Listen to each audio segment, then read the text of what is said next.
We are back. It's time for another edition of the Carolina Insider. It is Thursday. Time to take a drive around social media. Adam will be we'll both be your guide, but Adam will be driving. I'll be in the front seat telling him where to turn. And it's all presented by Reed's Jewelers. And let's start in the NBA. Adam, a couple of Tar Heels who have been doing it for a while continue to have success, including Harrison Barnes. He has helped. I mean, Harrison's been a part of the Kings for a while now, and the Kings have had some seasons that have not been as good, but a team that's really gotten better and better here in the last few years and helped them clinch their first winning season in 17 years. Wow. That's incredible. This isn't one of the marquee NBA stories of the year because it is the Sacramento Kings, but to do something that the franchise hasn't done in almost 2 decades is huge, and Harrison's been a big part of that. Let's also not forget to mention Reggie Bullock. 10 years now in the NBA for Reggie, still getting it done now with the Mavericks, and he had a double-double this past week. His first double-double in those 10 years. That surprised me a little bit. Yeah. But as you see here, Reggie, largely a catch-and-shoot three-point specialist, hasn't been in there getting a ton of rebounds, but he did in this game. And so that's his first of what I'm sure will be many NBA double-doubles. Also, Justin Jackson, currently he's been kind of bouncing back and forth between the NBA or the G League and hoping to get an opportunity again in the NBA, and doing things like this, Adam, will help. He had 32 points in a G League game here this past week. Gotta think if he can find the right fit, there's a spot for somebody who can put the ball in the basket the way he can in the NBA. But as we have said many times, it's all about finding that right fit with the right franchise, the right coach, and the right personnel, and hopefully Justin able to do that, if not this season, perhaps over the summer.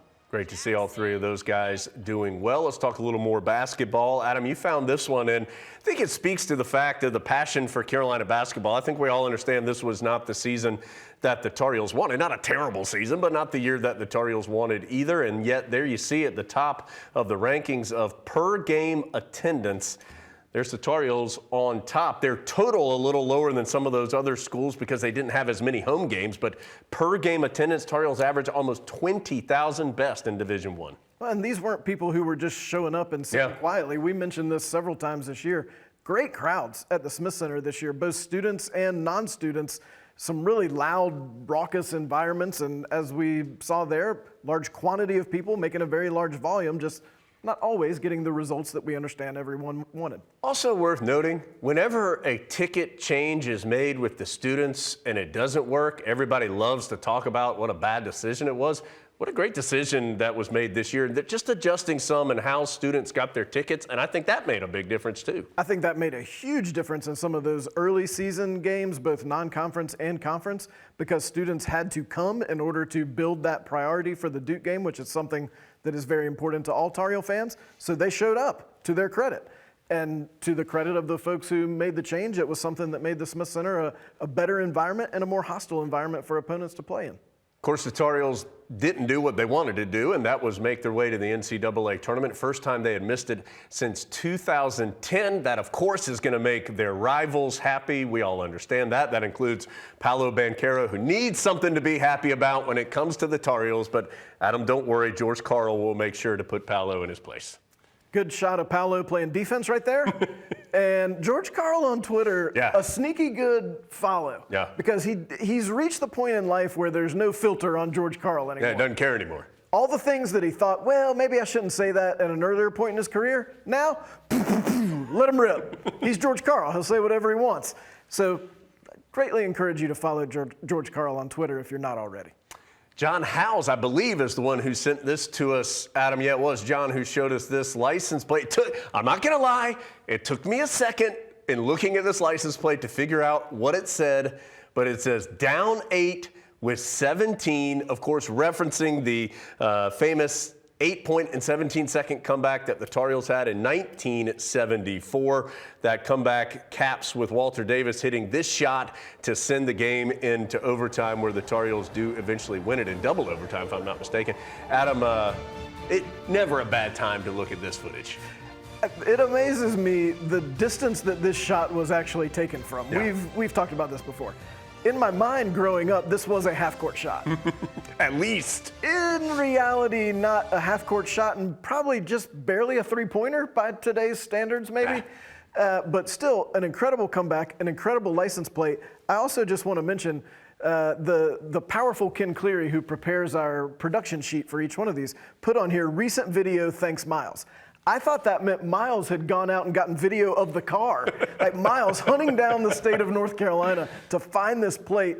Yeah. He hasn't done that. He did this video It was just right this here. video. Put this video together. Still a great video, but Miles, you've got some free time now. Yeah. Maybe you could go get some video of the license plate in action. If you are an audio podcast listener, you know we have hit gold with our Friday segment, Remember Those Guys, where we find a game. TM, it's right there. Thank you for TMing that, Ken. So we find games that happened on or around that particular date. So here recently, Adam, we talked about one of my absolute favorites, the 1990 second round matchup, Carolina and Oklahoma. And here, let's take a listen to the game winner here. They'll come through Davis, and he'll come to Fox. Fox comes down the baseline and hits it. Carolina wins it. Carolina upsets OU. That, the TV call, I believe it's Brent Musburger on the TV call, terrific radio version of the game winner as well that we played on the podcast this past Friday, the audio version of the podcast. And Adam, perhaps some more content around that game coming soon. That you're going to like. Yeah. Go back and listen to that Friday audio podcast. It's impossible to hear that Woody Durham call and not just get a big smile on your face, because he is so darn happy that the Tar Heels have just upset #1 top-seeded Oklahoma, and it's just fantastic. So go back, and even if you don't like Jones, understandable, and maybe you don't like me, go back and listen to that just for Woody's call. It's incredible. Adam, I had not seen this picture. 𝗦cie tweeted this one out, and what a great shot of just some incredible history of the Atlantic Coast Conference. This was during an ACC tournament session in Greensboro. All the coaches there scouting the game. I mean, look at Norm Sloan, Bill Guthers, Dean Smith, former Wake head coach Carl Tacey, Terry Holland. I mean, just huge names in the history of the ACC. We still haven't come up with an ID on the one who's marked question mark. If you know that one, let us know, and we'll let Lee know. But just a great shot of what the ACC used to be, and apparently they sent out a memo that said, when you scout, sit like this. Speaking of coaches in the ACC, been a lot of turnover, a little bit of a tumultuous time for ACC basketball, and I think a big part of that has been the coaching turnover. And there, of course, has been another now, Mike Brey, leaving Notre Dame. But look, if there's one guy in the league who, after he wins his final home game, it was a difficult final season, but they won the final home game, Notre Dame did. You know Mike Brey knows how to celebrate, Adam. That's go out on the town with some students there in South Bend. He doesn't care. Our sources tell us. You notice there is a other drink in the other hand, too, by the way. Yeah, that's for backup. Our sources tell us this is at the linebacker. I like the guy who went out on the town with his Selena t-shirt on to hang out with Mike Brey. What else would you wear? Mike Brey, of course, going, it sounds like, to South Florida, which only delays his inevitable appearance on our podcast, which will happen. We're going to get you eventually, Mike Brey. Two guys who have been on our podcast before, and two guys who arguably the best two, certainly in the discussion as the top of the quarterback position in Tar Heel football history, and both of them recent competitors there. Of course, Sam Howell and Drake May, both those guys Charlotte natives, and Adam, both those guys getting some offseason workout in. I think this just goes back to all the work that goes in that we don't ever see or think about. And this is like a normal Tuesday or whatever for both these players, both Sam in the NFL, Drake, of course, still in college. But this is the kind of stuff you're doing every single day so that on Saturdays, in some cases, and Sundays and others, you can make these exact throws with the defense chasing after you and 70,000 people in the stands. And Tar Heels very fortunate that both these guys put in that work. All right, we got to burn through the last couple things here. Jake Lawler, big congratulations to Jake. He's a former podcast guest as well. He is part of the team that is putting together the new Disney Plus show, The Crossover. Make sure you check that out. Again, congratulations to Jake. He continues to do big things. On this past Friday on the audio pod, our fun fact was that the original color of St. Patrick's Day was blue. Thank you, Kate Middleton, for listening to the pod. Appreciate you dressing appropriately on that day. And 𝗦cie showing us also, Adam was there at this Grateful Dead concert, I'm sure, back in the 70s or in the 90s in the Smith Center. That actually happened just 2 days before the Tar Heels played in the Sweet 16 that particular year.